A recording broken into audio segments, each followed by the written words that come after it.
Gracias, señora presidenta.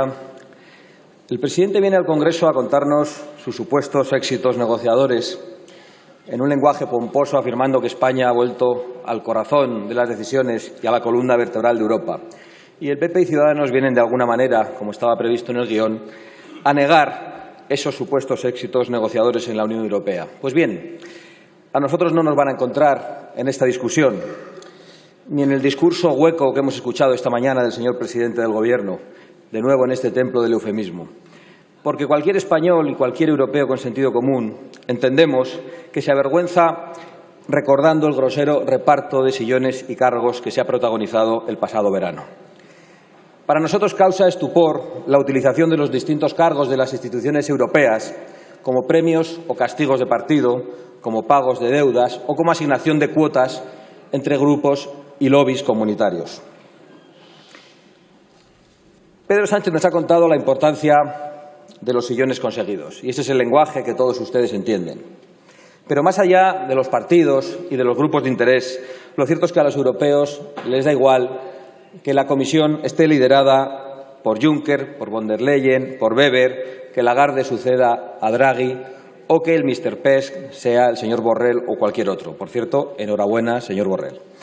Pero realmente pensamos que ningún ciudadano europeo notará la diferencia, salvo que viva del presupuesto comunitario o participe del juego de poder de las oligarquías europeas. Ustedes dicen que las cosas siempre se hacen así y que nosotros somos nuevos y no entendemos, como nos decían ayer, con el aumento de las comisiones en esta Cámara. Y lo malo es que quizás tengan razón. Lo peor de todo no es la conducta del presidente del Gobierno y su afición por aparecer como sea en fotos con líderes extranjeros. Lo peor es que de esa lógica participan también el Partido Popular y Ciudadanos. Y lo peor es que hoy Europa está dividida en dos bandos.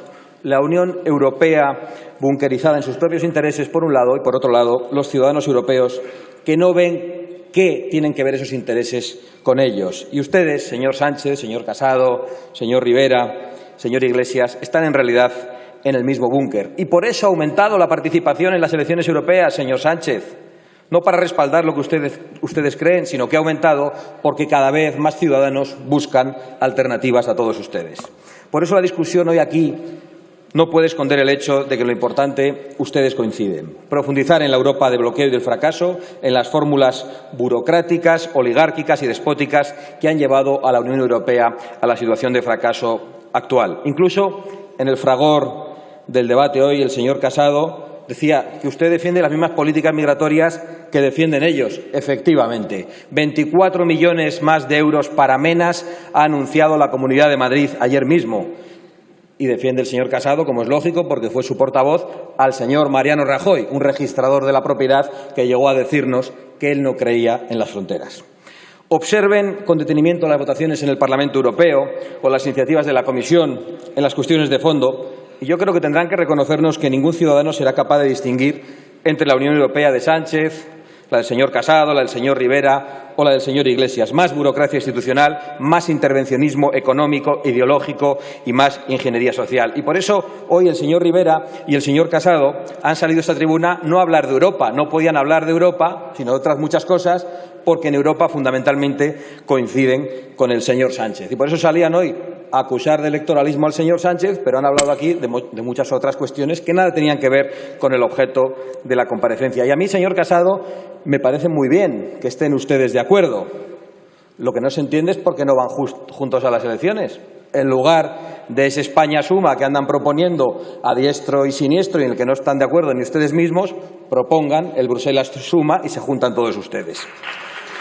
Señorías, de lo expuesto por el presidente del Gobierno se desprende algo que ya sabíamos, y es que España vuelve a orbitar alrededor de nuestro vecino francés, que no sabemos si es socio de usted o del señor Rivera, supeditando de nuevo nuestros intereses y aceptando las obras del reparto franco-alemán. Y eso tampoco es original el señor Sánchez, porque ya lo hicieron Rajoy y Zapatero. El caso es que nosotros creemos que España puede ser algo más en Europa que los obedientes botones de París y de Berlín. Creemos que España debe ser respetada en Europa, algo que ahora, por desgracia, no sucede, porque ¿cómo es posible, ya se ha dicho en esta Cámara esta mañana, que un golpista como Puigdemont siga tan campante residiendo en el país que acoge al gobierno de los europeos?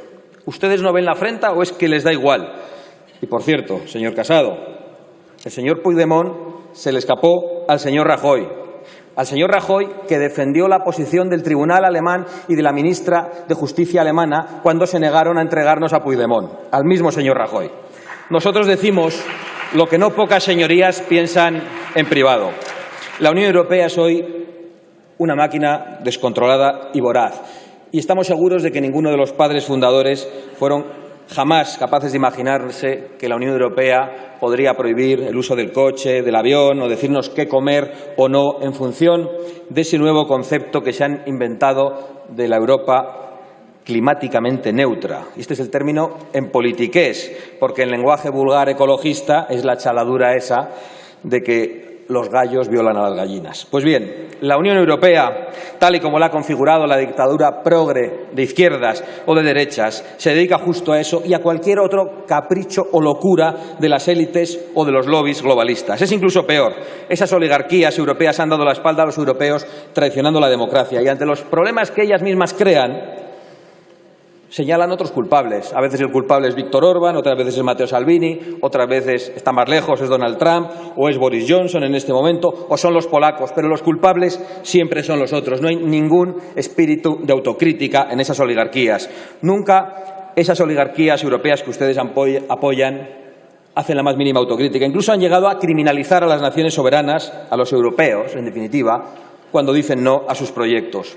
Están tan ciegas esas oligarquías que una de las grandes potencias ha decidido bajarse del barco y ni siquiera eso les hace reflexionar. Y nadie ha señalado aquí lo evidente. El Brexit no es la causa de nuestros males, es la consecuencia de una deriva comunitaria suicida y errónea. Y esas oligarquías europeas han venido a decirnos ahora que el pueblo británico ha sido engañado, nos lo ha dicho el señor Sánchez, que es un pueblo ignorante, que es malvado, en vez de pensar que se ha hecho mal para que los británicos se quieran marchar. Claro que también hay que decir que los gobernantes británicos fueron entusiastas, promotores de muchos de los grandes errores de la Unión Europea, por ejemplo, de las avalanchas migratorias, cuyas consecuencias padece ahora un Londres que ya es irreconocible. Y en este tema del Brexit, mucha palabrería sobre Gibraltar, señor Sánchez, pero todos lo han olvidado durante décadas, porque todos ustedes han abandonado el campo de Gibraltar, convirtiendo a esa zona, antes próspera, en un territorio colonizado desde el Peñón que impide su desarrollo económico. Y el Peñón es hoy únicamente una base militar y una sede de contrabandistas y de piratas fiscales. Más de 300 millones le cuesta al año a la Hacienda española solo el contrabando de tabaco. Pues en vez de pensar en cómo revertir esta situación, ustedes solo obedecen a los amos de Bruselas para lograr que el Reino Unido continúe en la UE y, por lo tanto, que las poblaciones cercanas a Gibraltar continúen en la ruina. Y solo piensan en cómo puede mantener Gibraltar como rehenes a los trabajadores españoles, a esos 9.000 trabajadores, en vez de pensar en cómo les ofrecemos un futuro laboral en el campo de Gibraltar. Señorías, todos sabemos o intuimos que vienen tiempos de incertidumbre en lo económico, en lo social y en la convivencia en Europa, y quizás sea eso lo único en lo que estemos de acuerdo. Pero las instituciones comunitarias se están dedicando a dictar políticas inspiradas en los lobbies ecologistas, feministas, globalistas, todos socialistas. Mientras se dedican a estas distracciones, la economía se retrae, las fronteras se disuelven y hay soldados europeos en las calles blindando monumentos y muy pronto protegiendo mercadillos navideños una vez más. Y en no afrontar estos problemas muestran ustedes un consenso comunitario sorprendente. ¿Es este el modelo de Europa que ustedes quieren?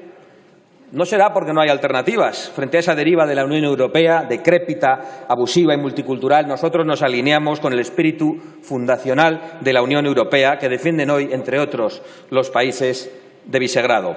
Un modelo que económicamente está creciendo, que genera seguridad en la sociedad, que apoya a las familias y que defiende los valores que sí son genuinamente europeos y no los de la sociedad multicultural que ustedes nos quieren imponer y que, por cierto, ya está dando sus primeros frutos en Barcelona. Nosotros, esos a los que el señor Sánchez ha dibujado como los enemigos de Europa, queremos el modelo de los fundadores de la Unión Europea, un club donde las naciones quieran estar y no un lugar donde se persigue, una especie de pacto de Varsovia, donde se persigue al que se quiere marchar.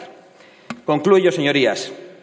En el último Consejo Europeo ustedes trazaron la estrategia migratoria europea que más y mejor sirve a sus intereses, no a los de los ciudadanos. A mí me sorprendió leer alguna de sus conclusiones y cito una textual. Hemos de saber quién accede al territorio de la Unión Europea y ser nosotros quienes decidamos el acceso. Eso es lo que dice Vox. Y cuando lo decimos nosotros, se echan las manos a la cabeza y nos llaman xenófobos. ¿Saben por qué? Porque eso que dicen no se han planteado ustedes cumplirlo. Son unos maestros del cinismo. Señorías, no cuenten con nosotros para participar en esta política de camarillas. Nosotros queremos y defendemos una Europa fuerte y libre de naciones soberanas que cooperen libremente y que puedan defender a sus trabajadores, a sus empresas, a sus campos, su cultura y su forma de vivir. Ese es el camino y eso es lo que vamos a defender en esta legislatura o en la próxima, si ustedes quieren convocar elecciones. Pero aquí seguiremos para seguir defendiendo las mismas cosas. Mientras tanto, usted, señor Sánchez, se limita una vez más a leer aquí el informe del Consejo, no lo que usted ha dicho, para defender a España y a los españoles. De nuevo, un presidente que viene a leernos lo que le han dictado en Europa. Muchas gracias. Muchas gracias, señora Abascal.